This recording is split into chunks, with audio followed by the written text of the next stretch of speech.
May mga taong kahit ilang beses mo nang tinulak palayo, nandyan pa rin sila. Hindi sila maingay, hindi sila demanding, hindi sila perfect. Pero sila yung mga taong kahit hindi mo pansinin, kahit hindi ka okay, kahit minsan nagiging cold ka, hindi sila umaalis. And minsan, hindi mo agad napapansin. Kasi mas nakikita mo yung mga taong umaalis kaysa yung mga nananatili.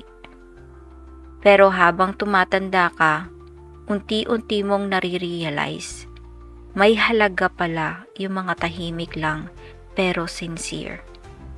Yung hindi ka iniwan kahit ang gulo mo. Yung hindi ka ginagamit, yung hindi ka kinikwento sa iba. Yung hindi nagbago kahit hindi ka perfect.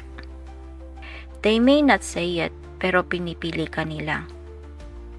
Sa lahat ng flows mo, sa lahat ng mood swing mo, sa lahat ng seasons mo, nandyan pa rin sila. So if you have people like that in your life, alalahanin mo sila. Kasi bihira yung ganun ngayon. And sometimes the people who stay quietly are the one who love you the loudest.